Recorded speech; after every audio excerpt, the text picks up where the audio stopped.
I think the world wants to know if you're still engaged or not. I am happily. Oh shit! Congratulations. So you want to know what happened last week? we do that? No, dude. Oh shit! Okay. Yeah. Damn. Welcome to Bridgin the Gap. I am official DJ Leo. I am Get Rich, Never Die. Oh, follow us. Go to Bridgin the Gap official on Instagram. Click on the link tree. Follow everywhere. YouTube, TikTok, just everywhere. Just follow. Yeah. Share that shit. And God, please don't kill me before I get rich, because then my name is gonna be funny.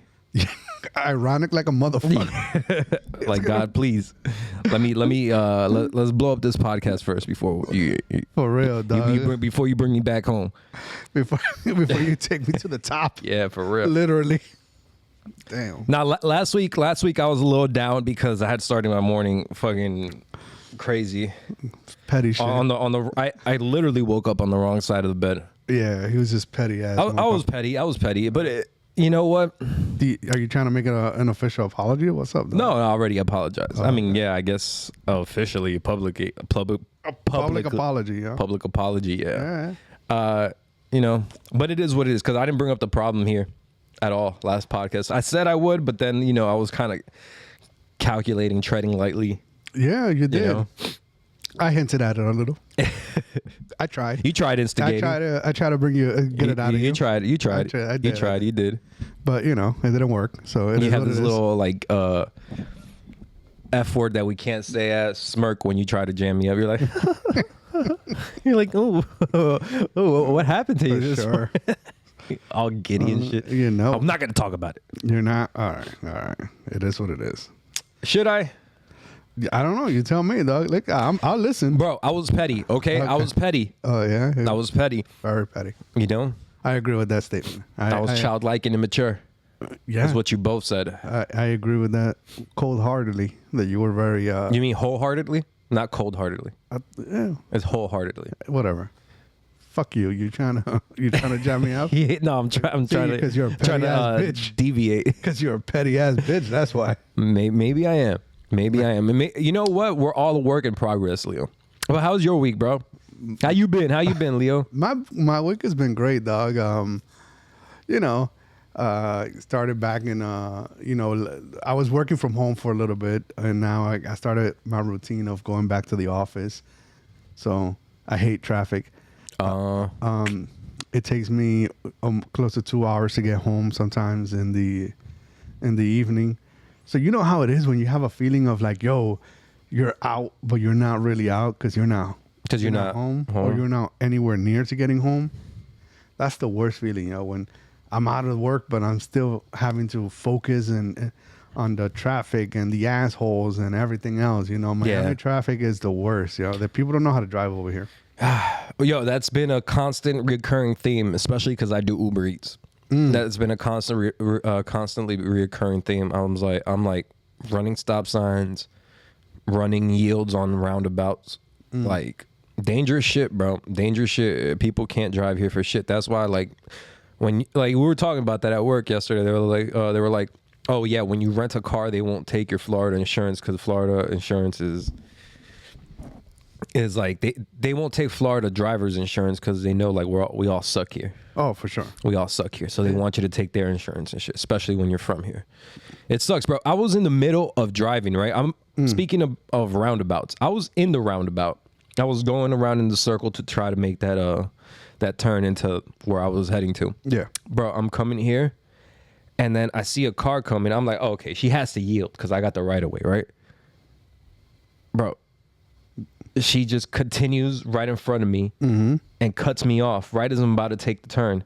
And I beep at that stupid bitch because sometimes you need to know what you did was stupid. Yeah. Right? And then I have this thing, right? I'm not racist, but I like to be prejudiced and I like to stereotype. You're not going to guess the gender and the nationality of this person. Well, you said bitch, so I'm going to assume it's a woman. Okay. I'm going to say Asian. Ding, ding, ding, ding, ding. We got a winner. We got a winner. Oh, it was an Asian woman driver. Oh, and then damn. it reminded me of the joke in Family Guy. Oh, man. When she was like, okay, everybody, I'm going to change lanes now. Good luck, everybody. That's what she was like, okay, I'm gonna cut you off in the roundabout. Good luck to you. It's like, fuck me, I guess, because I had the right of way, but whatever. Yeah, I see that happen all the time, bro. That's happened to me so many times. There's a roundabout when we're going to the supermarket, and that roundabout is always I've at least 3 times in the last year I've gotten almost into an accident. So when I take that shit, I'm like, I'm very cautious, and I'm very, I'm paying attention to what the drivers are doing. If they're not slowing down, then I'm going to assume they're not going to slow down. So then, it is what it is. It's just, listen, Miami drivers suck, period. Hey, look. General. I identified this woman from the moment before she cut me off. And then I slowed down because I saw what...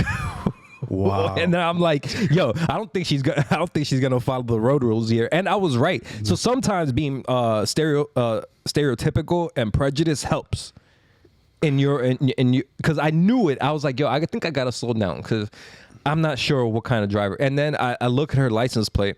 Oh no. And then it says Ontario, Canada. Oof. And I'm like, not only are you a woman Asian driver, but you don't drive here at all. You came here from Canada. Yep. So snowbirds most likely, bro. I don't know. I mean, snowbirds, they're not here yet, but they shouldn't be around this time yet. But who knows? Well, yeah, we're back. That's how my week has been. I didn't save any lives this week. No. Uber Eats has been interesting, dog. Tell me how yesterday. I go to Wingstop right after work. I go to Wingstop to pick up. That's always a chaos going out to Wingstop. Oh yeah, on a Friday. Yeah. On a Friday.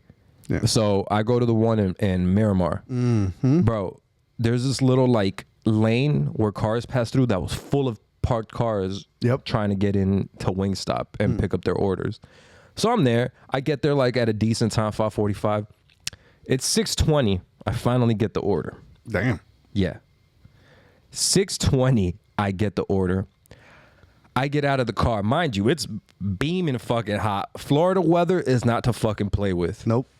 From the hours of 12 to 5, the sun is out. The sun is going to be beaming on your fucking... I think it's 12 more to like 7. Yeah.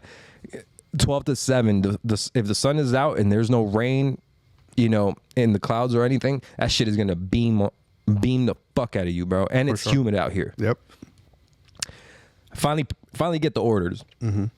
I get in my car. Uh-oh. My car is not starting. Oh. My car is not fucking starting. But at least... Oh, no. Like... Let's go. My car's not fucking starting. I try over and over again. I'm sweating in my car. Because mind you, I'm only like 2 minutes in the car, but it's so hot that I immediately start fucking soaking up my shirt, bro. Because it's so fucking humid and hot. Eventually, I call my fiance. She picks me up. She has my location. She comes with, she comes with my mom. Yeah.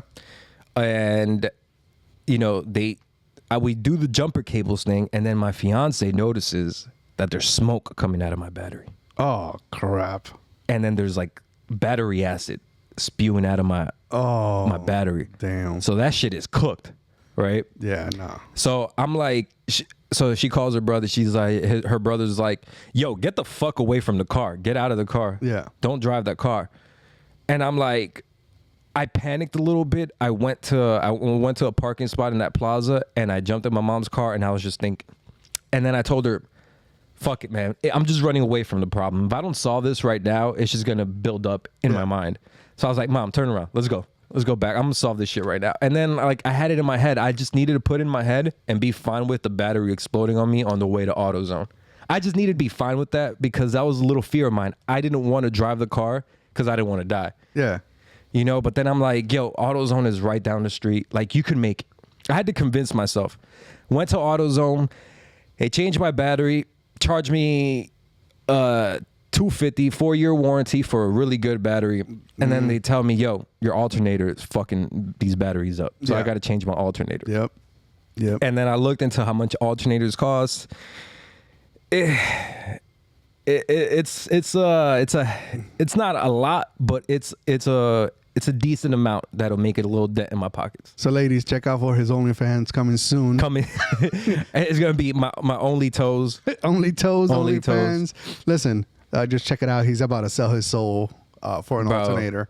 So if you're single out there and you got some money, he needs an alternator. On the bright side, right. I was close to the house. Yeah.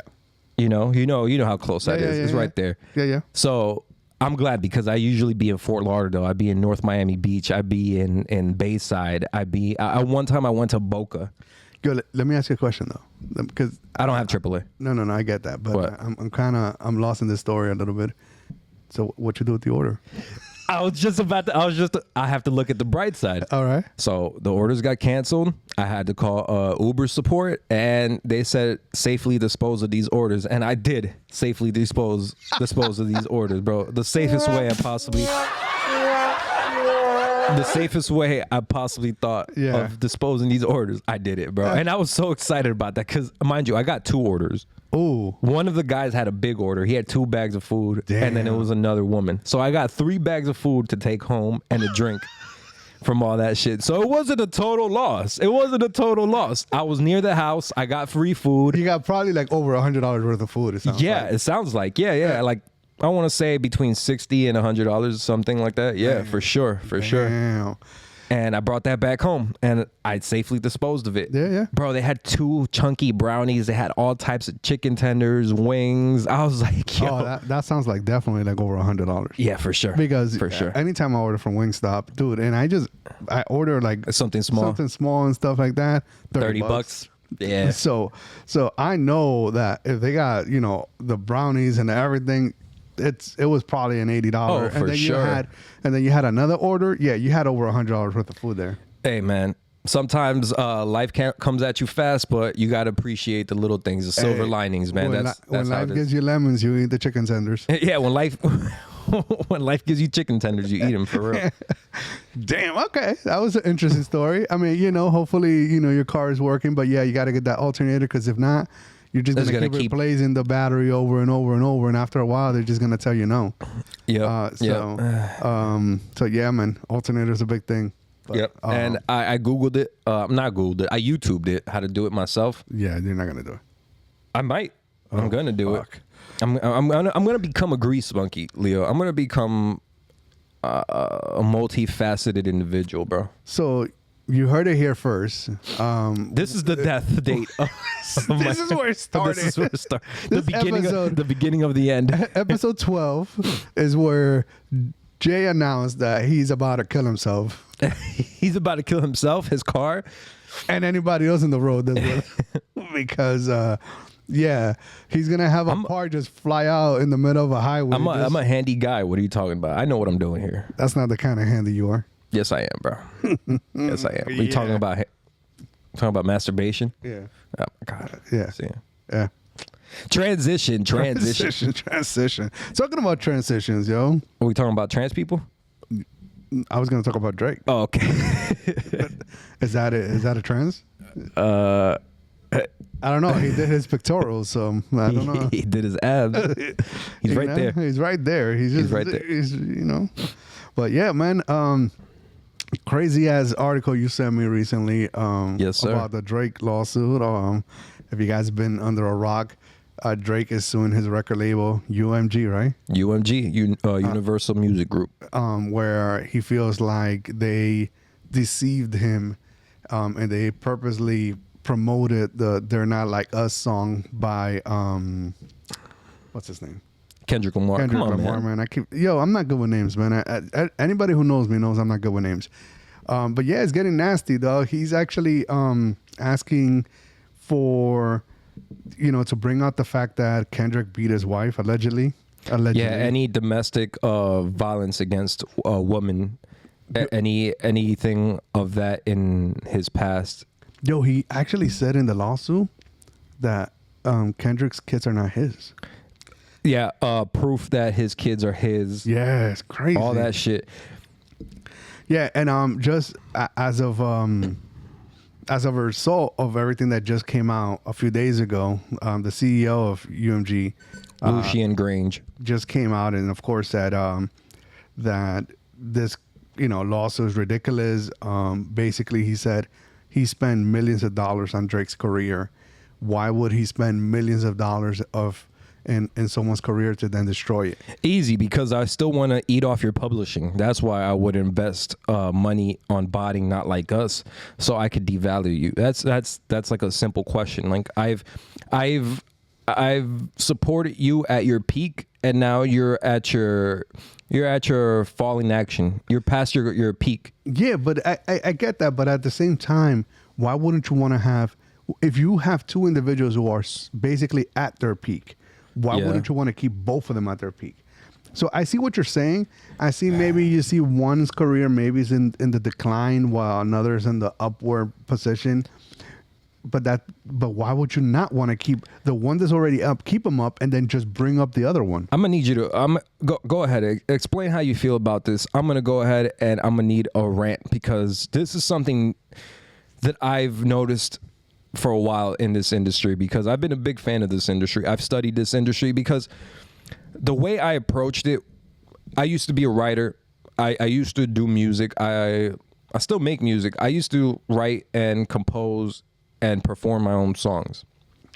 So part of that is being a fan of hip hop. Part of being a fan of hip hop is watching interviews, watching patterns, seeing how the best artists market themselves, how they maneuver, their PR, all this shit, right? Rollouts, all this shit I've learned from just watching interviews, from watching people do their press tours, and I've learned about people, and I've learned the internal beefs that there's in the music industry. So I want to know how you feel about this, because I'm probably seeing this in a whole different manner. Well, before I give you my opinion, I'm going to add a little bit more about the lawsuit. Yeah, go ahead. That just came out. So a couple of things that Drake's lawyers are arguing is that as part, when initially the lawyers met, it was agreed upon that they were going to share each other's contracts. So basically, Drake's lawyers were going to get a copy of Kendrick's contract for them to review what was said, what was in the contract, right? So UMG did provide a copy of the contract, but it was heavily redacted. Where obviously, the good parts that the lawyers really want to see were redacted. So now they're actually asking the judge to force UMG to provide a full copy. The unredacted file. Correct. And as well, the one thing that happened this week that was big for Drake's camp was that they actually were able to serve a known social media, I guess, bot person, where Drake's team is accusing of helping UMG use bots to bring up the profile of Not Like Us on social media and stuff like that. So they couldn't find the guy, which to me, if you got nothing to hide, if there's nothing for you to hide, then why would you purposely trying to make yourself not available to be served? What do you mean? They couldn't find him. Who? The gentleman that was served. In order for you to be, you got to be subpoenaed. Subpoena is one thing. That's the lawyer. The court is subpoenaing you to come. Mm-hmm. But then serving means that somebody has to physically hand you the paperwork to say, hey, you're legally bound to show to court. Right.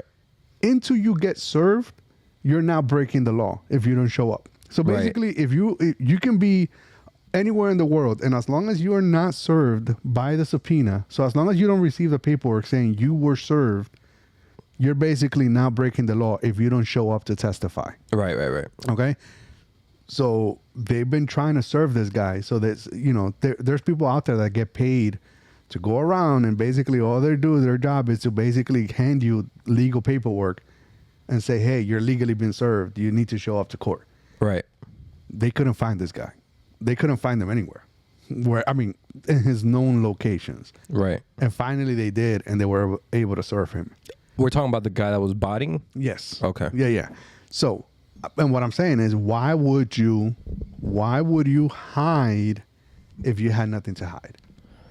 Why would you hide if you had nothing to hide? I mean, I guess I see it from your point. You know? So going to this, all right, I'm going to say this. The music industry is like any other business. When you're hot, they love you. They're going to put all their eggs behind you, all their eggs in the basket behind you. They're going to put all the support, all the money. When they feel that you're, like I said earlier, when they feel that maybe you're on the way down, they're going to put all their resources on whoever's coming up, because you're not going to bring the money that you're bringing now. So they need to bring somebody else who is going to bring the money. Okay. You know? And it's a dirty thing. You know, there is no loyalty in this business. And this is why, you know, you see artists going from label to label to label, is because after a label feels that you don't have the value that you used to, they'll drop you. You know? And you know, it is what it is, you know, and then now with artists, especially an artist like Drake that owns his library, that loses value to a record company, because the money is in the actual records, in the actual masters. Yeah. If you don't, if the publishing, the publishing rights, if the record labels don't own that, they can't sell it to anything. For example, you know. But they do. Yes, but they do under his permission. You get me? Like, he needs to get a cut. When a record label owns your masters, you get a percentage as an artist, which is an artist fee. Yeah. When you own your masters, when you own your publishing, you're getting the majority of the money. Yeah. But he doesn't. Drake doesn't. He doesn't own them? No. I thought he did. No. That's the thing. All right, look, I studied this. All right. Let me know. Break it down. Drake constantly re-signs with Universal Music Group, right? In trade for his publishing and masters. So the contracts, how they recoup the money is with a percentage of his touring. So he's in a major 360 deal. He has a 360 deal at the highest level. You know what a 360 is? I don't. A 360 in the music industry is when when a label signs you and they sign you to a 360. That means, hey, we're gonna put a lot of money behind you, but how we recoup would be in taking percentages of everything you do, which is touring, merch, album sales, etc. Got it. Right? That's a 360. So he's at the highest level of the 360 deal. That's one part of this. Another part of this is that I saw this from a podcaster. He broke this down. When Spotify and the major heads at the labels were trying to break down and see what a stream is, they decided that together without any artists, right? Mm-hmm. So they decided how much the value of a stream is together.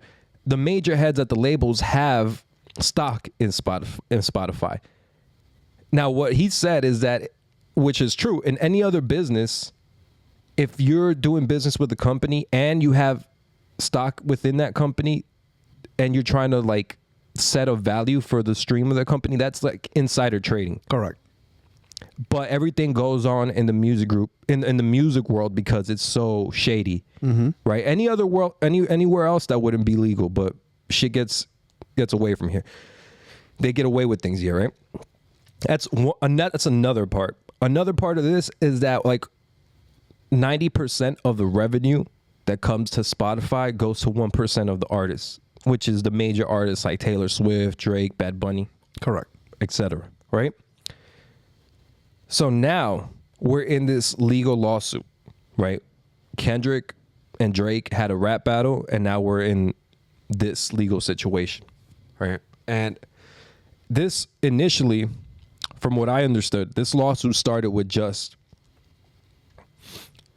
going against Universal Music Group, Drake against Universal Music Group, trying to sue them for botting Not Like Us to devalue his brand at the moment that they were in negotiations for the next deal. That's how it started. Yeah.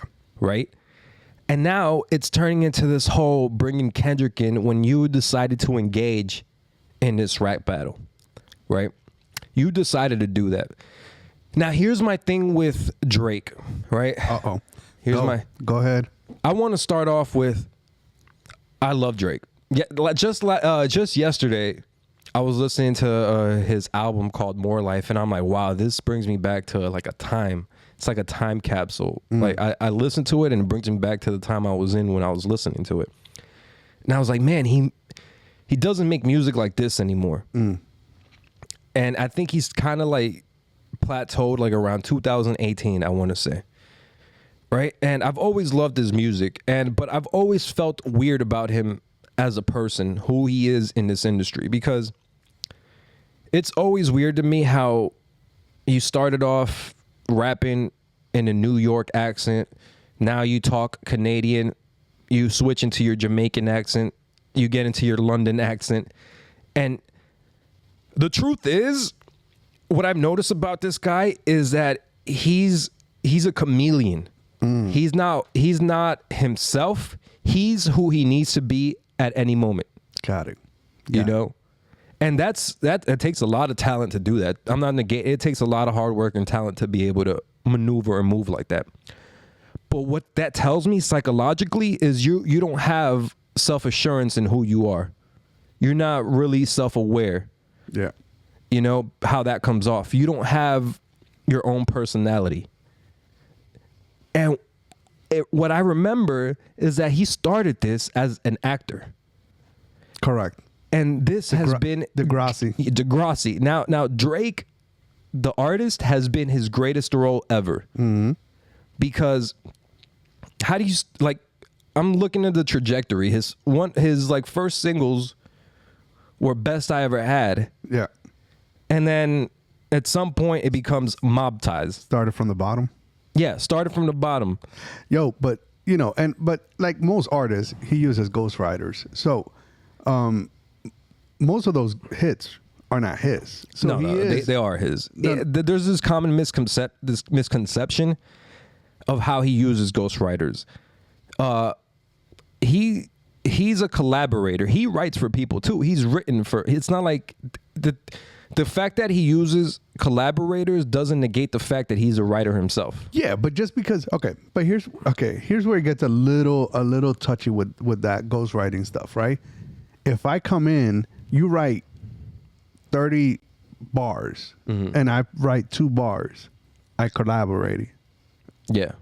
Right? Yeah. And how do we know what percentage of the collaboration is he doing? Because before he blew up, he had a proof of concept in his mixtapes where he was dolo. There was no writers. There was no team behind him. He was starting up by himself. He's always been a hip hop writer. Yeah. And that's how, because I did the same thing in a way, so I can tell when somebody writes their own shit. Like I could just tell that he writes his own shit, and especially the shit that is bar heavy, that's him. I don't take that away from him. What I started realizing is that Drake is a petty guy.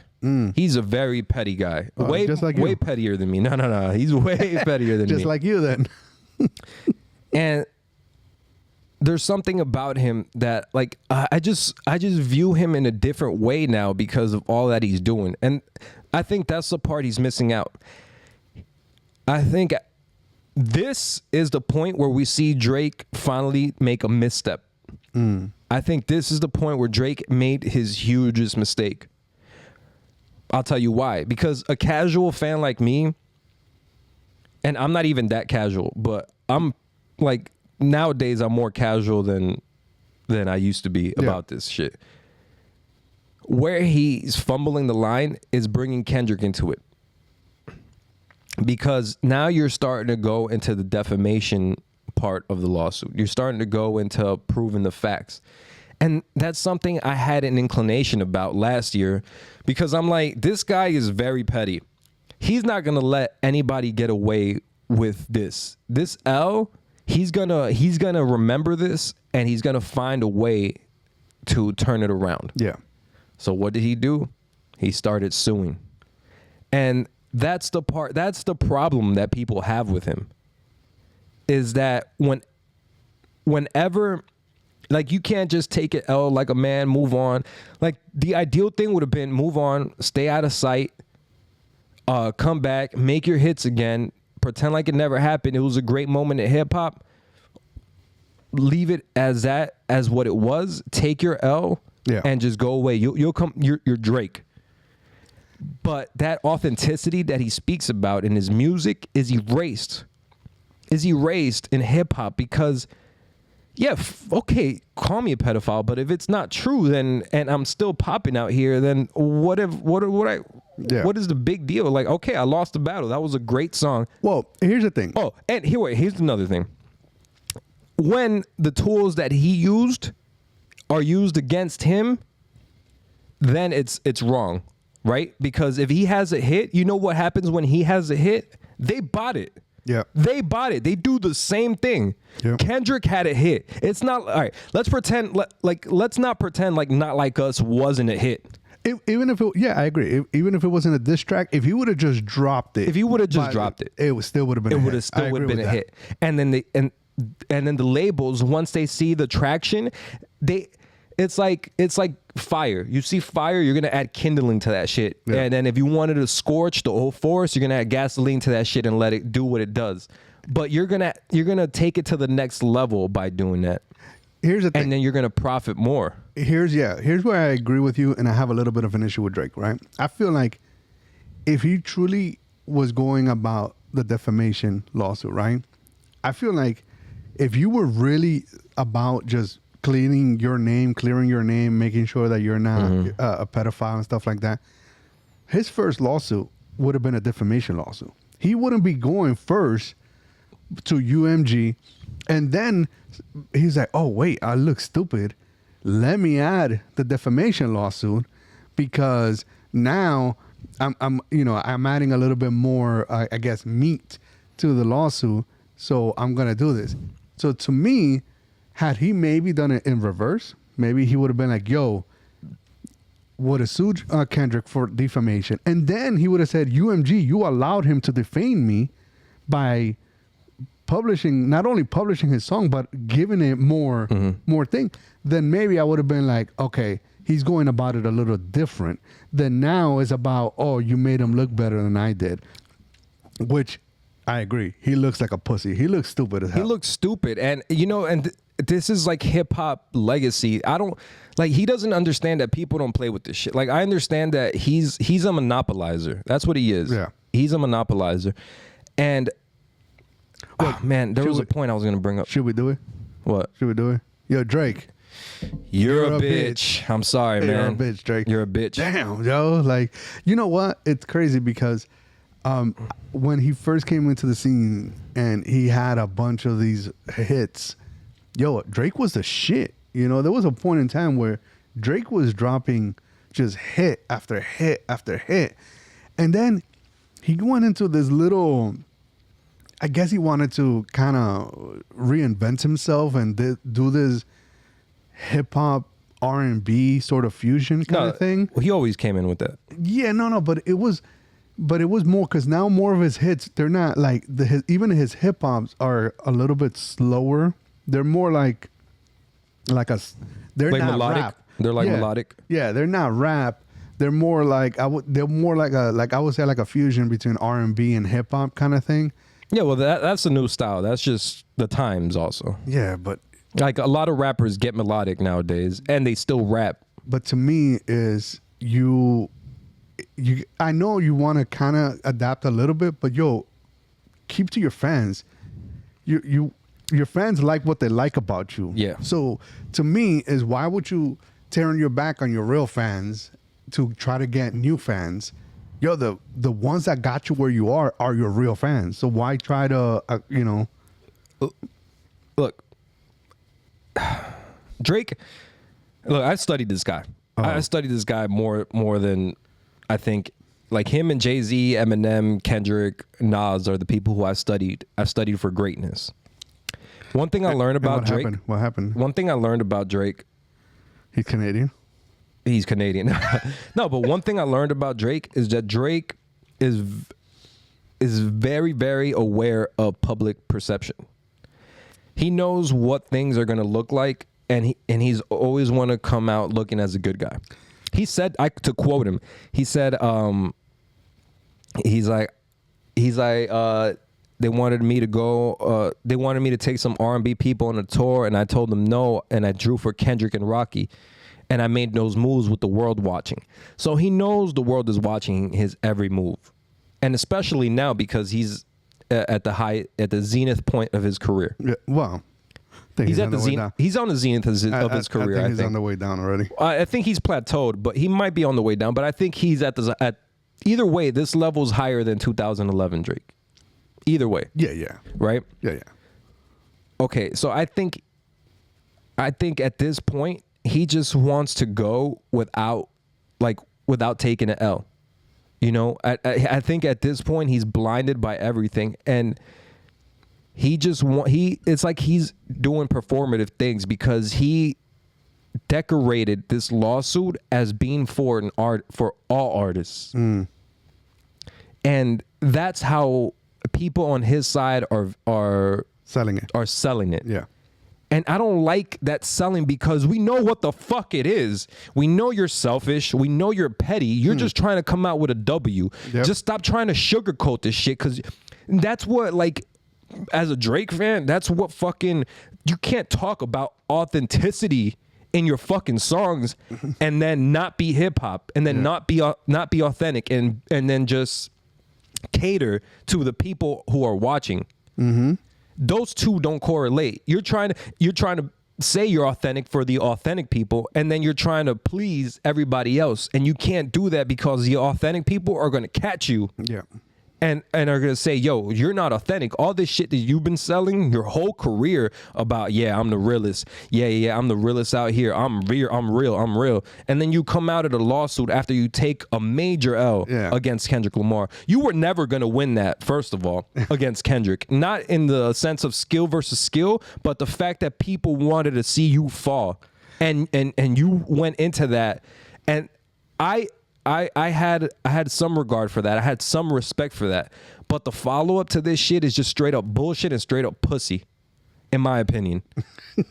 Tell me how you feel, though. That's how I feel, bro. And it's like I'm tired of hearing that one of my greats, one of my favorite rappers is suing one of my other favorite rappers because of what the battle rap that they went through. You know, you know what I would have liked to see is, and I know sometimes with these rap battles, it takes a while. Look at, you know, the beef between Nas and Jay-Z and stuff like that. Yo, if Drake, learning from history, because that's the thing. Sometimes you have to take what happened before and learn from it. I think that the Jay-Z Nas beef really hurt Nas more than it hurt Jay-Z, obviously, because look who's on top. And when if Drake would have said, you know what, fuck it, I'm gonna embrace this song, and then I'm gonna eventually try to make up with this guy, I think that would have just brought it to like a different level of artistry, because they would have came up with some sort of collab.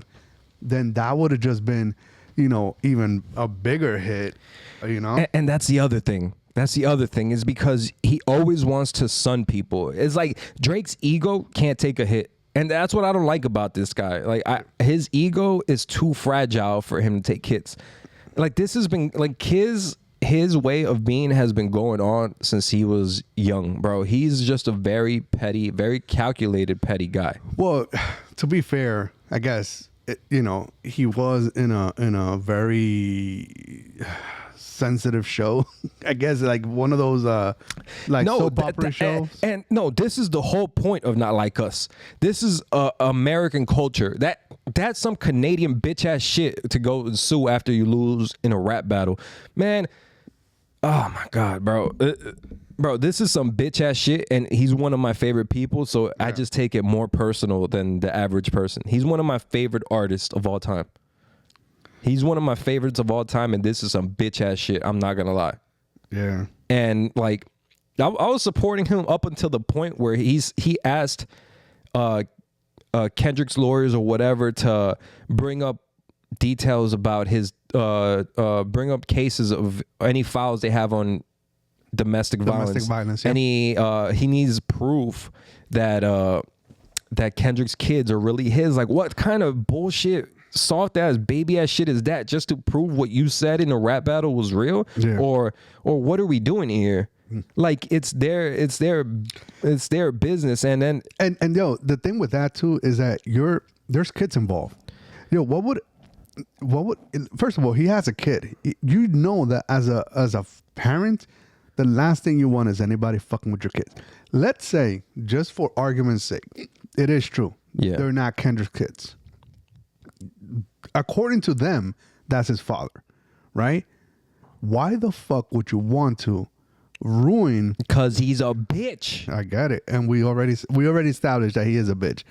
Yo, I mean, because he's a bitch, and he's a self-serving little bitch. Okay, I agree with you 100%. I think if we keep going with this, you're gonna talk for another 2 hours about Drake. No, Look, I mean, right, listen, it's great. On the Kendrick side, Yeah. Kendrick has nothing to complain. He won. He took the W. I want to see your perspective. If in your first song you don't mention my kids, right? Then in my song I mention your parenting, but not your kids.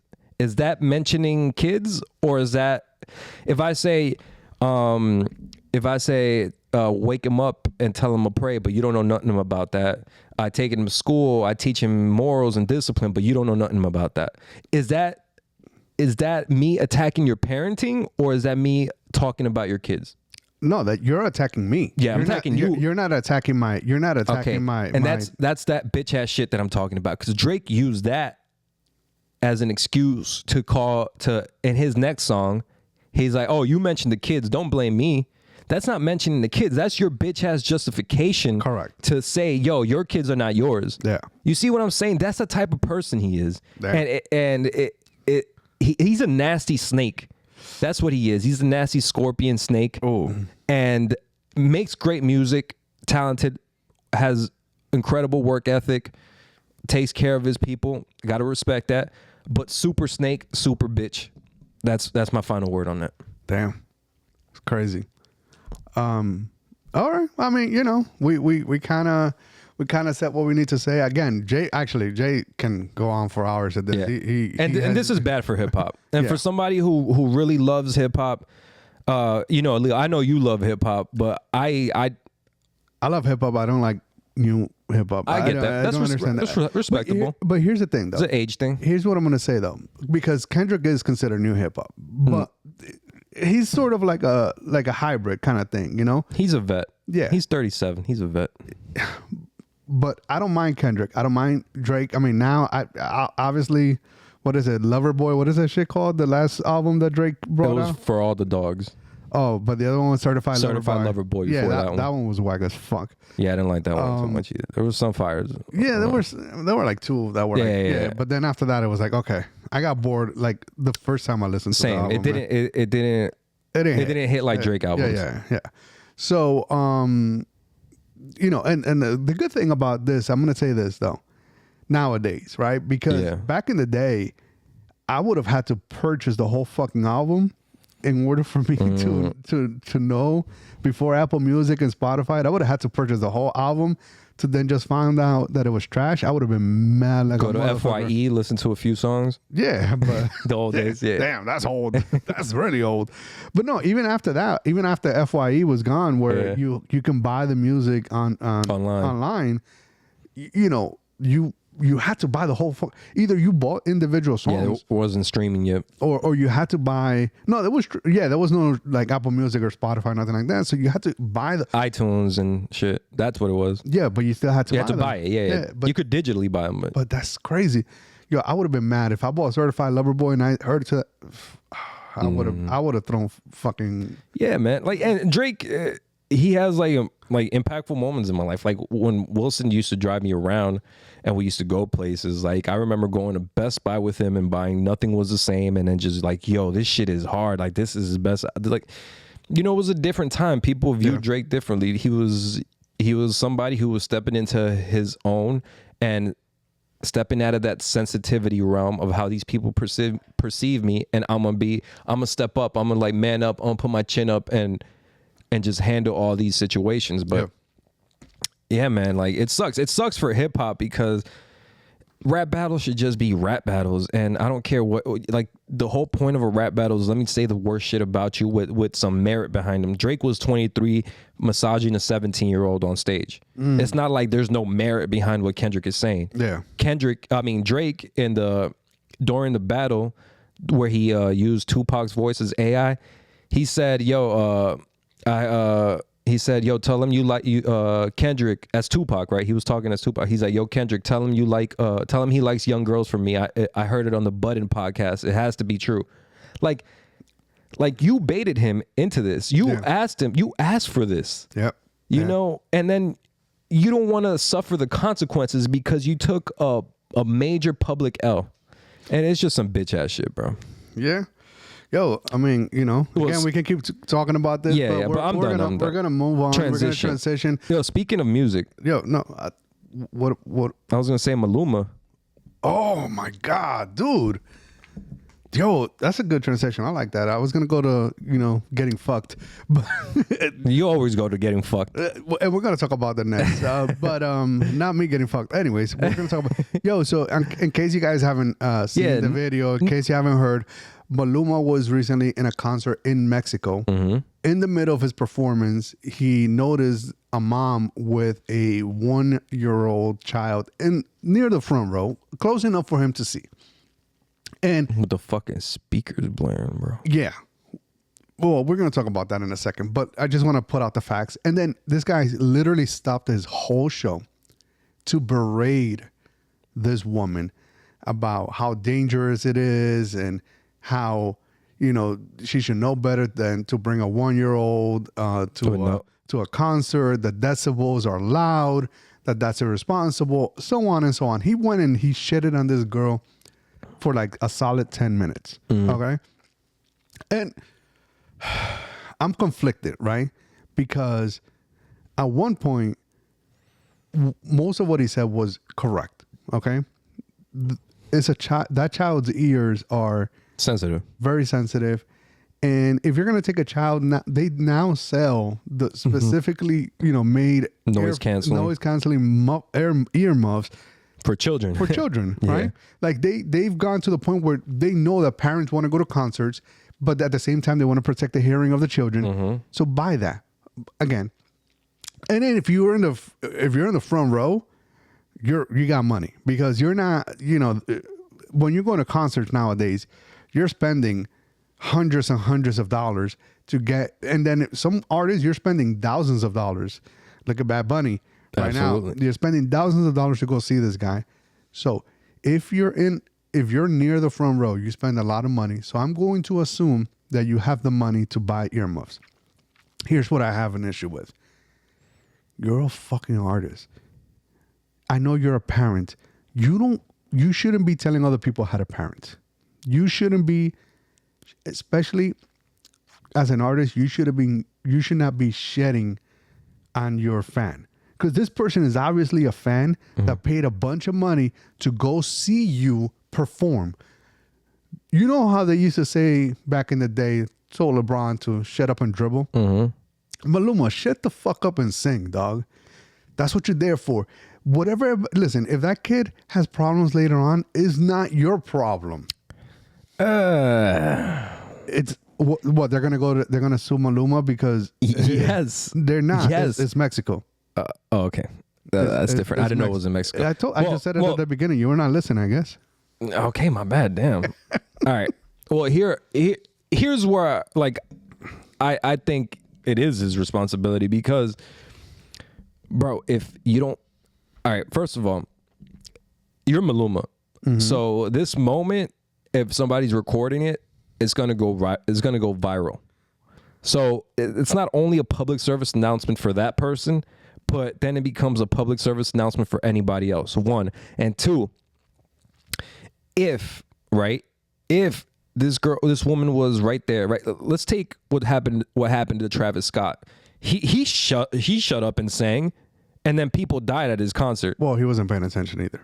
That's what I'm saying. So what do you want somebody to do? You want somebody to pay attention? You want somebody to continue a concert? No. But it's much different when, like, literally people are suffocating to death than a child that is just there. But people are suffocating to death because there's like 40,000 people in this place. Correct, and that was poor management to take advantage of more money. Yeah, but that was a lot different. But that was also poor management on. That's not he's not one person. He's a team. Yeah, he's a team. So there's a team of people that fucked up here too. How so? Because he's a performer. I get it, but nobody. You're talking about who are we talking about here? Travis Scott. Okay. The difference with Travis Scott in Astro World was, oh man, my dog is going crazy over here. Hey, stop it. Turn the house on. Turn the house on. I don't want to. That's mean. I think probably I'm supposed to be getting a delivery. She's probably barking at the delivery because that's what we do. We're about to probably get a knock on the door because that's how it happens. But listen. Damn, it hasn't happened in a while. That's usually good luck. Astro World, Travis Scott was intimately aware of everything that was happening because it's his concert, is his thing. He knew everything. And he made it so this particular time where he had his own stage as opposed to the previous times where he was sharing the same stage as all the other performers, right? So all this was done purposefully. Maybe he didn't know all the safety details and all that stuff because obviously as a performer, but the setup and everything, how it was going to be, he knew.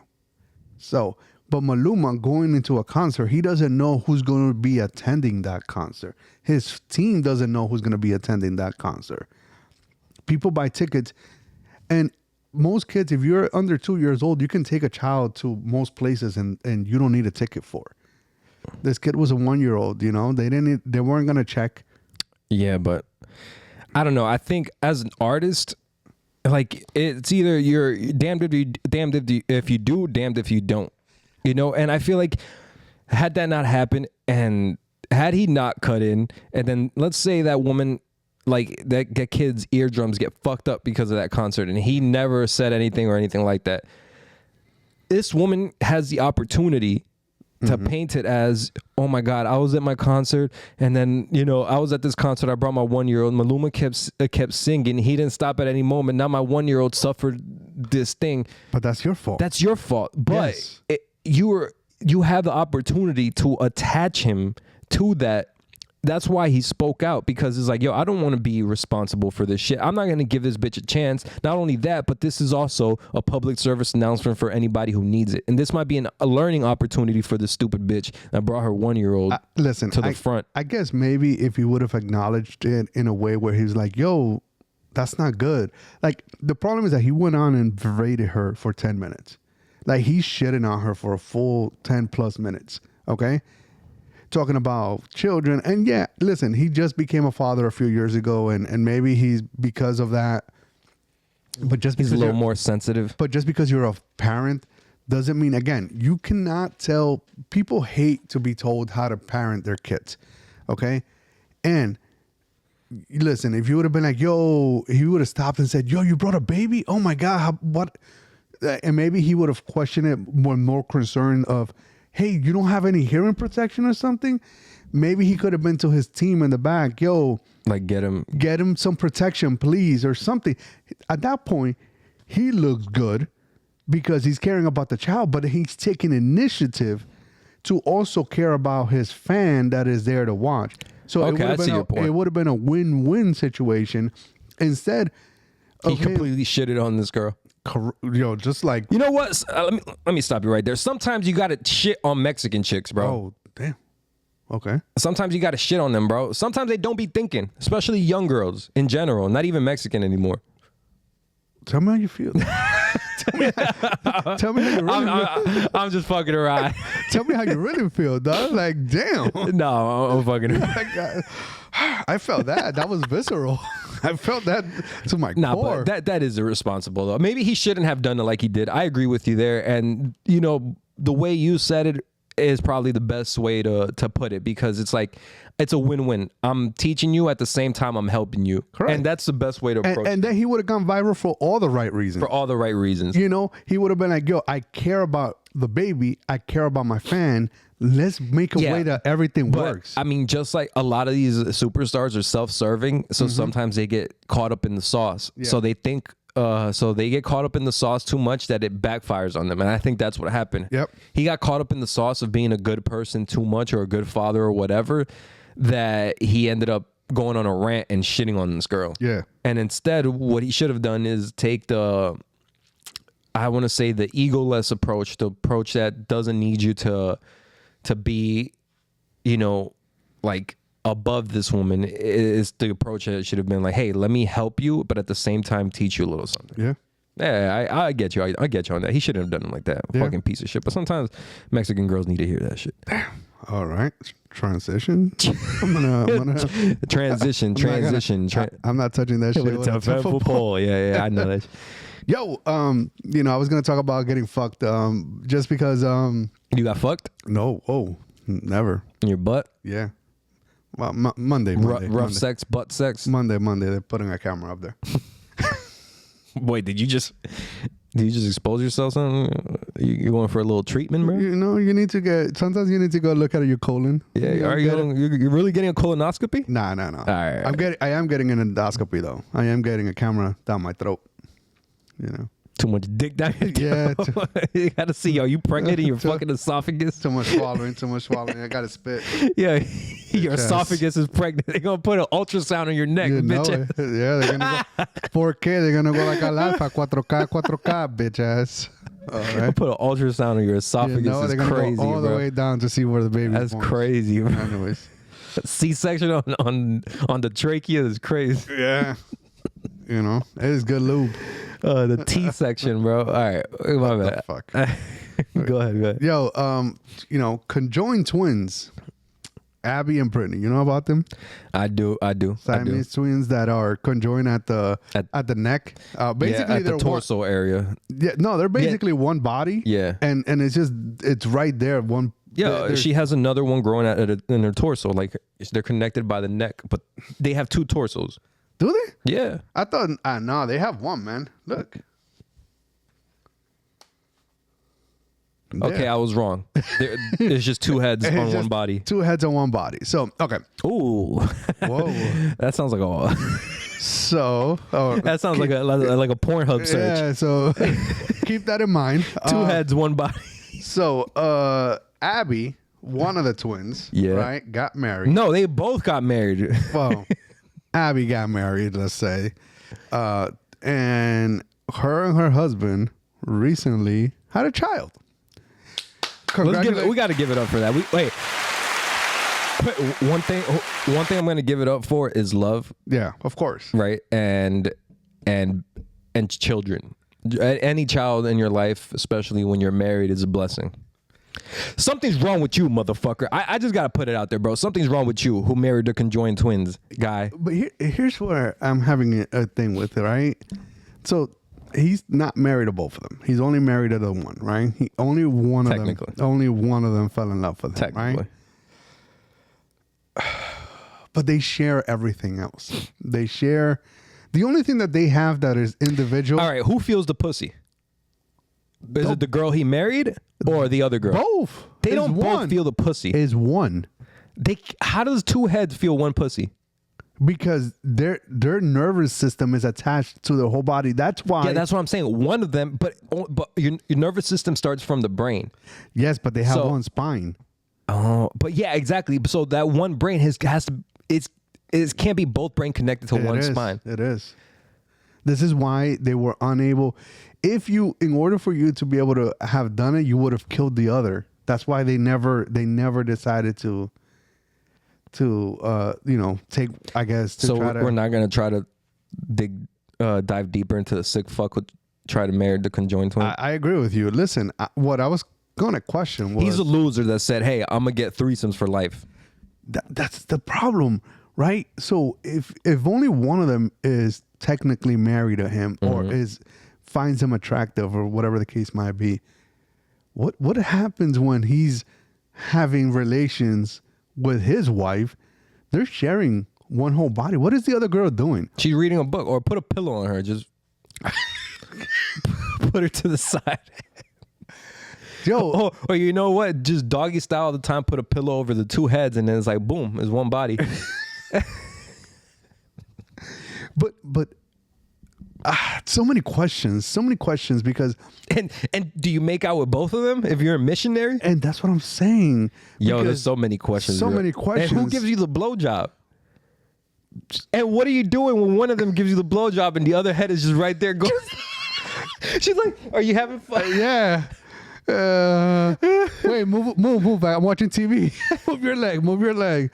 She's just like there on her phone while Yeah. sister's getting like sister's giving head and she's just scrolling through Instagram like with her one left hand because she needs that. Her sister needs the other hand for the double the stroke mouth action. Damn, this is to me like and I'm not trying to make fun of.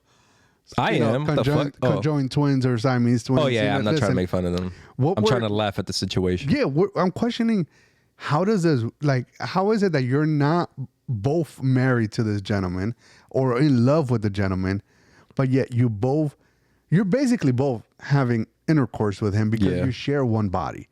So since you're sharing one body, like, is it like he technically is having sex with both of them?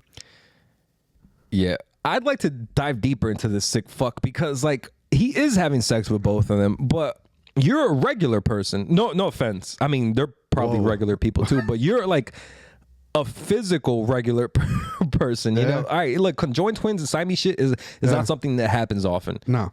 So you're a regular person. What type of person like falls in love with one of the Siamese twins? Like I would just try to bag them both. I'm gonna say this. I mean, I would try to make them both fall in love with me. You can't help who you fall in love with. Correct. That's true. And although they're conjoined, they do have slightly different personalities. Okay, for the most part. What causes you to see two conjoined twins and be like, I hit one of those? I mean, it is a awkward situation. And honestly, because technically, what makes you think twice? Wow.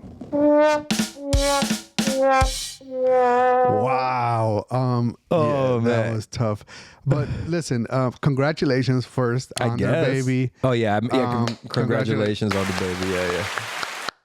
So, but it's just this story has left me with more questions than answers because the logistical part of everything is just kind of like it's mind fucking a little bit, right? Yeah, and again, it's just to me, it's like if you're right on the point. If they both would have fell in love with him, and technically he would have married both of them and whatever, because ultimately they are sharing the same body.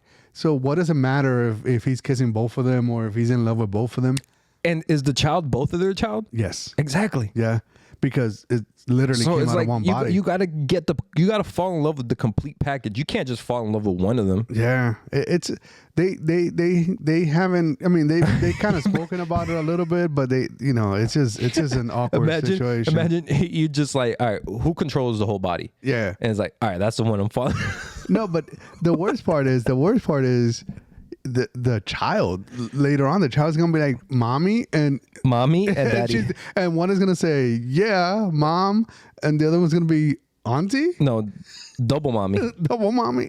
Yo, this is awkward. It's a 2-for-1 deal, bro. Oh man, damn. He went to he got his threesome in bulk, like in Costco or some shit. He went on a BOGO day. Yeah, for real. He went on a BOGO day. He went on a Taco Tuesday. Damn. Yo, we're gonna get it. Taco we're gonna Tuesday. I got it. Yo. I got it. Yeah, no, I should come back. I should come back in the game. I should come back. I gotta come back. I gotta replace Drake. I'm gonna replace Drake. Yeah, we're gonna talk about Conjoined twins on. And Oh my God, bro. There are so many questions I have for the dude. No, I'm still on the dude, bro. What possesses you to be like, yeah, you know what? Might ask her out for like on a date. And you know what? It's like you can't even get to know one of them at one time. You have to know both of them at the same time. So it's like, so what causes you to fall in love with one? Let me ask you a question. What happens if the one hates him? Like thinks that he's the biggest piece of shit in the world, that he's not good for your sister. Yeah. And then and now your sister decides to marry him. And now I'm stuck here. Literally. Yo, we're gonna help. God is fucked up for super gluing them bitches together, bro. For real. Oh shit. God, not me. That's God. That's God. God did that shit. That's not me. He shouldn't have super glued those two pieces of cum together, bro. Wow. Okay. We're transitioning out of this. I gotta pray something. We gotta pray after the show. Yeah, we gotta pray. We gotta pray. Like, this guy's gonna get struck by lightning when he goes outside. Fuck. Damn. Yo, I do want to point this. I want to put it out there. My wife told us. Yeah, she told us not to talk about it. I think because she knows us very well, and she knows she definitely knows where I was gonna go with it. But she was more afraid of where you were gonna go with it. But she doesn't know that you have more restraint than I do. Somebody has to be the fucking voice of reason, though. But anyways, we're gonna transition out of that. Dog, I got a question for you, dog. I got a question. This came up recently, and I wanted to know. I thought we were about to end the show. This guy told me he didn't have shit to talk about. Yo, but go ahead, ask me. You brought up anyways, dog. Let's say, and I'm not hoping on this. Let's say, you're engaged now. Mm-hmm. Let's say you develop a great relationship with I thought you were gonna say develop another person. Oh my God. I thought you said, yo, what if you develop another person? We're okay. We're moving on. We're moving on. Okay. Let's say you have a fiance. Your fiance has a brother. Mm-hmm. Let's say you develop I know. I'm not questioning. It wasn't a question. I know. Does your fiance have a brother? No, I didn't say it that way. I said your fiance has a brother. Okay. Okay. And you develop a really good relationship with the brother. Let's say you guys just say it, bro. If you and my sister get divorced, will we still do this podcast together? Yeah. Just say it. That. I wasn't fucking. He's like, please say yes. Please hang out with me. You're my buddy. Remember the old fashioned? You're my buddy. Remember the old fashions and the boxing? We did that. Yeah, of course. No, look, there's a certain thing. Like if my sister dated a guy for like a year, 2, depends how close we were, but most of the time, we would just move on with our lives. But you guys are like have children together. Like it's like you're already like married into the family, so it's a little different. You know, it's like I would hang out with you. I would still do things with you because there's like 20 years of this shit, right? Well, there is more 20. Than that. It's like 20 years. But you did that with your other brother-in-law. Even if though he wasn't necessarily coming around as often, you still hung out. Exactly. Yeah. Yeah. Why would I do anything different with you? Correct. Well, by the way, fuck it. This was a hypothetical, by the way. He's making it about me. No, I'm making it relatable, but yeah, I'm making it in general. Like in general, if like for example, like let's take it away from me, right? Yeah. And let's say I was with somebody, and like you said, not my current relationship. Yeah. I was with somebody, and this happened in one of my older relationships, like. One of the brothers I got along with really well. Actually, both brothers I got along with really well. But one of them I actually really fucked with because it was like that Dom and Paul Walker, that Dom and Brian type of relationship. You know what I mean? Loretto. Yeah, Dom Loretto. Yeah. and Brian. Brian O'Connor. O'Connor. Yeah, yes. come on, bro. Yeah. Fast and Furious. R.I.P. Paul Walker. Yeah, bro. And it was that type of shit. And, we spoke about, we spoke a little bit afterwards, but we kind of just drifted away. And I think he might have deleted me and some shit because me and his sister didn't, end in the best way. Really? Yeah, That's shocking. Hey, bro, what can I say? I used to be young and immature. Used to? Let's talk about last week. No, we're good. So like, me I'm and trying him to get him in trouble. me and him kept talking. But like we didn't maintain that relationship, but that's because like there's no real foundation or real attachments there because like we only dated for a year and then we just broke up. Yeah. So there's no real attachment there. But with you or anybody else, like, and if it's that type of relationship, like you're already built into the family. Yeah. Like I don't see a problem with that. Let's say this. I got another scenario for you. Let's say you met the brother first, right? Mm-hmm. Let's say that you're and the brother are friends, right? Mm-hmm, uh-huh. And then you happen to date the sister, right? Oh, so exactly like Fast and the Furious. What the fuck? No, he didn't meet. He wasn't friends with the brothers first. He was trying to. He was trying to smash the sister first, and then that's how he became correct the brother-in-law. Yeah. All right. Come on, get your story straight. You're right. So let's say his guy is a close friend of yours, not best friends, but you guys are close. Mm-hmm. Then you start dating the sister. Mm-hmm. You only date the sister for a year or two. No. I'm gonna go less. I'm gonna go 6 months. Okay, but it doesn't end, like where your guys are, abuse, physical abuse or anything like that. It doesn't end well. It just dissolves? No, it doesn't. Oh, it doesn't end well. Okay. It doesn't end well. Either you cheated or right. She cheated. Something happened where it's not to the amicable. major, but it's not amicable. Right. Yeah, you did not end them amicably. At that point, are you still friends with the brother? No, that's what I did. I stopped being friends with one of the brothers because it didn't end amicably. Like the other one, like I had a little more respect for. But how about this? Mm-hmm. How about same relationship that I'm talking about in my past?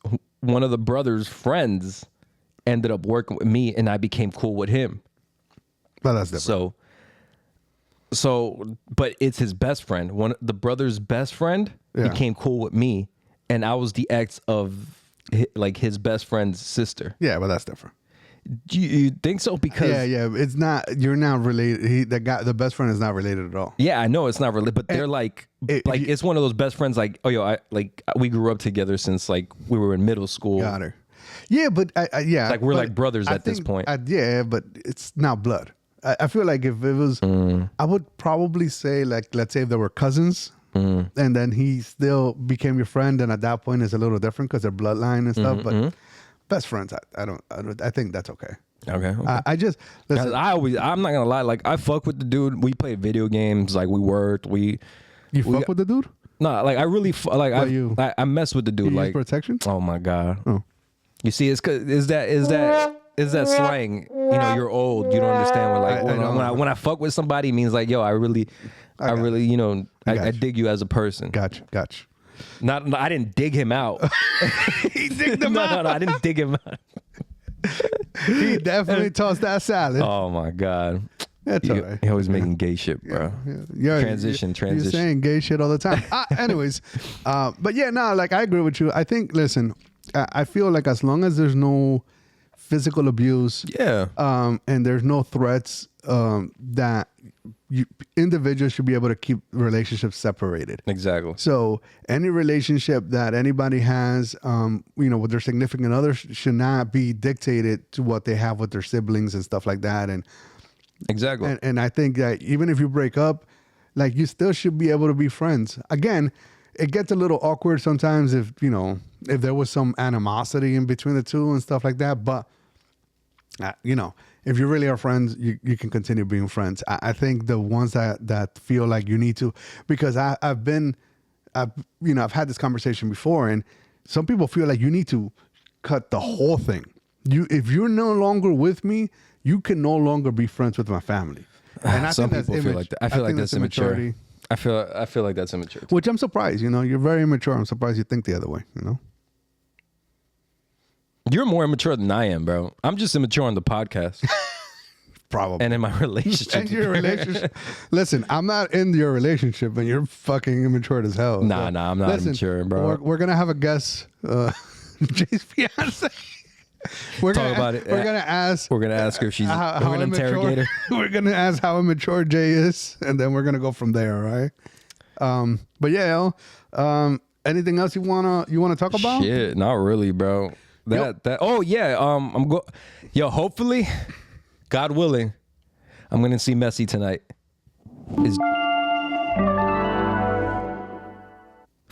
What the fuck was that? That's your dream, yo. Yeah, that is my dream. We're bringing a dream Yeah. sequence. So here we go.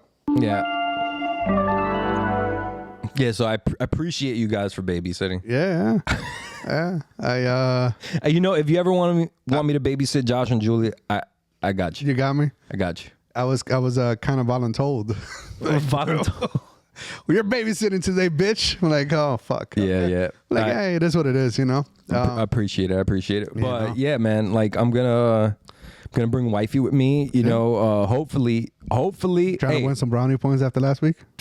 No. I had this plan, but You it had just a so plan? happened. Just happened that to it me worked out like that this. you fucked up, and I was Yeah. like, baby, I got you something. Yeah, it just But happened like this. Wilson can't go anymore. I can take you. Wilson wasn't going. This was a plan for like a month already. Yeah, I'm trying to fuck with. Yeah, I know. I'm trying to like Yeah. I keto that shit. Yo, before we go, Doug. I mean, yo, let's hope not only that you get to watch Messi, but that he scores a bunch of goals. That he scores a bunch of goals, but not even that. Like I just hope I'm not even. I've let go of all expectations. I just want to enjoy the game and be present in the moment, and that's something that I have trouble with a lot. Well, let me ask and you. I try to Let me ask bring you a myself question. back to earth. Because, in less than a year, we're having the World Cup, right? Yeah, And is going to be Messi's last World Cup, probably. most likely. Well, if he he's- goes, he's yeah. 38. No, I'm saying if he goes, like the the last World World Cup was probably his last World Cup. No, I think he's gonna go. Yeah, I think so, too. Everything's Lining up. Everything's lining up. That he's gonna do it. Yeah, he's in So, top form too. Yeah, So it's- I mean, he's playing in the MLS. Come on, let's just. I saw him. MLS, all right, you could have said that like 10 years ago, No, but no. you can't say that I now. saw a highlight that he literally took on 4 or 5 Yeah, Papa, defenders. he was doing that in Europe all the time. Yeah, but that was when he was at the top. I think if he goes right now to Europe, he won't be able to do that. I think he would. I don't think so. MLS is not what it used to be. Ever since, But it's not there. it's not there. But I think if bro, he- we're dominating Mexican teams. You know how much money Mexican teams make and how like big of a deal. I get that. Well, it's probably because all the Mexican televisions make it more grandiose than they are. Yeah. That's one part of it. But also, Mexican league has been around for forever. For MLS being the league that it is, yeah. like they're pretty good, bro. And Yeah. I have no complaints against that. And I told you this. Messi's 38. He doesn't need to be in Europe anymore. Yeah. He's gonna exert too much of himself, and he won't be able to make it to the I World get Cup. it, but what I'm saying is I don't think he would be able to He do would that. be able to do I that. don't think Not so. as often. But yo, and I know we didn't have a lot to talk about, but we never got into the topic of Cheating on your whoa. no, cheating on your barber. Cheating on your barber. Nah. Talking about, intern, right? Yeah. How of a smart businessman David Beckham is. Oh yes. Me Listen. and my brother were talking about that. Listen, so recently, talking about your brother, he actually sent me this article about David Beckham. Yeah. So when David Beckham decided to come from Real Madrid To LA Galaxy. to LA Galaxy, AC Milan, not Real Madrid. AC Milan, yes. Everybody was like, "What in the world is he doing?" At that point, they were getting basically like 500 to 1,000 viewers. Oh, my dog is going crazy again. We should have ended it. I told you. I told you, but She didn't say shit. You want to talk about David Beckham? well, Let's talk about him though. yo. Now that we're here. So, anyways, when David Beckham signed his contract with LA Galaxy, it was for almost nothing compared to what he was making at AC Milan. I believe it was like $12 million a year. All right, but part of his contract was there was a couple of clauses that nobody knew about. One, he had a back end deal with merchandise. So any merchandise that got sold in LA Galaxy, he was getting a percentage of. And he got a back end cut of MLS revenue sharing of TV revenue, which obviously when he came in, the revenue, the views exploded. correct. So therefore, they were able to charge more money for advertisement and all that Tickets, stuff. yeah. So all that he got a percentage of.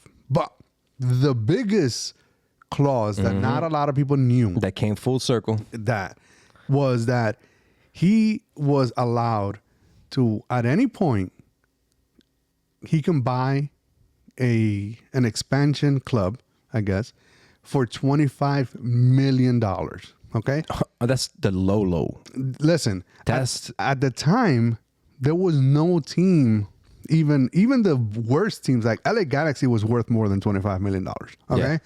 But his value was so big that MLS said, if you do this, if you bring MLS to the point where we can survive and grow, $25 million is nothing. And obviously, honestly, I didn't think they thought he was going to take advantage of it, because it has to be his. He has to be the majority owner. of the thing. And $25 million, I'm pretty sure he has that. Yeah. As much money as he's made over his And career. assets and liquid and so many things, bro. So he finally decided about 8 years ago to cash in that chip. All right. And he decided he was going to do it here in Miami. Brought it home, baby. At the beginning, there were a lot of Super smart, challenges. bro. There were a lot of challenges to the point where people thought it wasn't going to happen. Everybody was talking about Inter Miami, and nothing was happening. Nothing. Facts. And then eventually he got a deal done. He got a stadium done in Fort Lauderdale. Well, he didn't get it done. He found a stadium. That stadium was already there. It was used for actually when there was professional soccer at one point in Florida. Oh, for I know these guys. Yeah. I know who you're talking about. So there was, at one point before MLS, there was a professional league. It wasn't as big, but they had a stadium built already. Yeah. It's very small because obviously the market wasn't there yet. Yeah. But anyways, while he was getting the permission and the green light from Miami to build a stadium, he said, you know what? I'm still going to bring the team. I'm still going to open it. We're just going to, for now, we're going to play here in Fort Lauderdale. Which is where I go. Correct. And then right after he announces the team and is ready to go, he makes the biggest splash ever by signing Messi. He didn't sign him. No, he pointed at himself. He pointed at himself. Oh, you pointed at your junk? He didn't sign your junk. I said he brought him here home. He brought him home. He brought Messi here.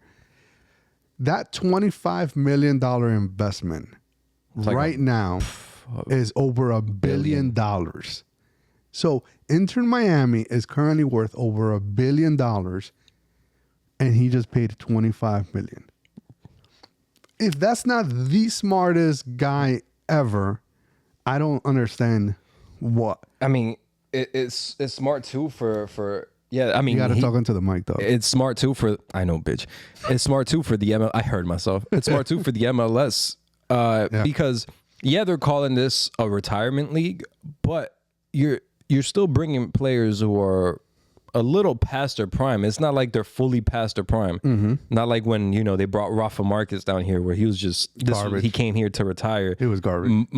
Fucking Beckham came here to retire. He wasn't at his prime anymore. Correct. They all came here to retire. But then again, when he came, that league sucked. So he was looking amazing. Of course, he was looking amazing. Like he still one thing that doesn't leave you is your power in any sport. So he still had the corner kicks. He still had the outside shots. He still had the free kicks. Yep. He still had that. To his favorite. And at that point, he was playing with Donovan. Landon Donovan, which was more of a, he was the pace of the team. He was like the engine of the team. Beckham was more of the playmaker. Yep. He was a setup guy. He was a setup guy. He was set up Landon Donovan. Yeah, correct. Yeah. Look at me knowing soccer. Holy shit. You know a little bit. Yeah, Landon Donovan at that point, he would play the same thing that Messi did as like the false nine. He was a 10 who played a little bit as a striker, played a little bit behind the strikers, where like you would pull the defense here, another striker will pull the defense back to them, and then he would come right back up and then go and be the main striker. And Beckham was like a center, right? He was like a center midfielder where he would open up the plays. So it was great. And at that time, it was really a retirement league. Now I'm thinking like you're bringing big names here, and there are huge European soccer fans here who watch Premier League, who watch La Liga, who watch fucking Italian Premier, Primary, Italian Premier. La Serie Italia. Yeah. It's A, right? Hmm? I think it's A. Yeah. Yeah, bro, and the German league, like people are big fans of these teams, and they don't have access to watch these players here. So that's why you bring them, even if they're a little past their prime, you still bring them here because they'll do amazing things anywhere they go. Yeah, like Ronaldo's playing well into his 40s. Like other players can do that too. Ronaldo's not the only one who's stayed in physical shape or who stayed disciplined. Correct. He's the one that highlights it the most, but other players do that too. So, I feel like this is great for MLS football. It's great for the future of soccer in America, and especially bringing one of the greatest players of all time, Messi. I think that reshaped how the MLS has looked. Which allegedly, his contract also has a big back end of revenues. So I think he's part owner of Inter Miami, correct? You might be right. You might be right. I think maybe maybe not immediate ownership. I think it's going to be once he retires that kicks in. No, I think he has. I think that's the only way they were able to bring him part ownership. What the hell? Oh, it's like a plane, yo. Yeah, like falling out the sky, right? Yeah, right? Like, oh shit, we dying. It's a nuclear war. This has been episode 12 and the last one. We're dying, bitches. Oh shit, that does sound like like a nuke plane, right? Sounds like a fucking shit. We didn't get to send it. Damn. It's like Stan. How you gonna get this bitch? How am I supposed to send this shit out? Episode 12. Damn, bro. Listen. I think I've been prepared to die since the battery I said yesterday. So I see that. Listen, Beckham, the greatest business deal ever done. Can you imagine making, close to 100 times your investment? No, that's fucking crazy. That's a shout out to him, his team, his partners. Like, obviously, he wasn't the full master plan, but he surrounded himself. Like, he wasn't the full visionary of the master plan, but I'm sure he had a lot of influence, and I'm sure he's built a great team around him to help him execute that shit. And you got to clap for that shit. But he also waited for the right time. The right time at everything. He could have executed that way clause earlier immediately, but he waited for MLS to get to a certain point where it was serendipitous. It was like MLS got to a certain point, and like Messi's love for Europe went down, and then they met at the exact same spot. It's like, hold on, listen to this business. Listen to this deal. Listen how this is gonna go, and it went way better than they could have ever planned it, bro. Yep. And that's what they counted on. They counted on the GOAT, because without the GOAT, all of this couldn't have been possible. Listen, they LA Galaxy just signed a player who's, if I'm not mistaken, the Korean player that's currently at his peak still. No. It wasn't. It was LAFC. Okay. Like the Clippers of the MLS. Yeah. But still, though, he's not on his way down. Yeah, no, he's still a little bit in his prime. He's still in his prime. He's like 36, 35. But this is what I'm saying. Eventually, that's what's going to start happening because of Messi. You're going to get players that are going to be like still in their prime that are going to start coming in. And this league is going to become, maybe it might take another 10, 15 years. But he's guess 33. What? Yeah. Son. There you go. So he's still at his peak. He's still in his prime. He's only 3 years older than me. Like, he's still in his prime. But you're on been down. All right, relax. I know you're not talking about down. You go play one game of soccer, you gotta lay down for 2 weeks. you gotta get in an ice bath for 2 weeks. That's true. So, and he's 3 years older than you. So exactly. Anyways, he's a professional athlete. Listen, so shout out to MLS, shout out to Beckham, shout out to Messi. Hopefully you get to see him. Hopefully you get to enjoy it. Yes. Anything you want to share before we go? All right. so I'm ready to fucking he's go. ready to fucking go. Like, yeah. yeah. Contrary to the last podcast, I'm ready to fucking go, bro. Honestly, ready to go see my family real quick. Yeah, hang out with them a little bit before I abandon. Yeah, he's ready to go. My little baby. Oh, so sad. But I'm taking her next month. He's not sad. Anyways, I am sad. So it's just that I know it's just too hot right now. It's too hot right now. Too hot to handle. To take her. Yeah. Hey, you can give her some alcohol. Some beers, beers are refreshing. Beers are not refreshing. And then she's going to want to pee. Oh, yeah, that's true. Yeah, that happens. Yeah. Nah, man. Listen, thank you for this has been episode 12. Maybe the final. Maybe the final. Depends where that nuke went. Depends where that nuke. We haven't seen the blast yet. No, but, we didn't see no mushroom. No mushroom cloud. He does see a lot of mushrooms when he's eating them. Yeah, I do. Anyways. I trip sometimes. Yeah, he be microdosing. Yeah. Or macrodosing. One day I'm going to come here microdosing. Oh, we're going to see how that shit goes. Oh, man. Yo. I'll be probably more enlightened. Yeah, no, more conspiracy. Yeah, more. Oh, yeah. More conspirity theories. We got to get back on that shit. Yeah, no, I don't want to. All right, guys. Listen, follow Bridgin the Gap Official on Instagram. Make sure you check us out. Share it. Please share the pod on YouTube. Yo, if you listen through Apple or Spotify, yo, you can share that. Yo, like get us views, get us listens there. Keep telling your friends about it. Keep telling your family members. We're only getting better. The show is only getting better. So make sure you keep listening. Yeah. We appreciate you. We thank you. We love you sometimes. Sure.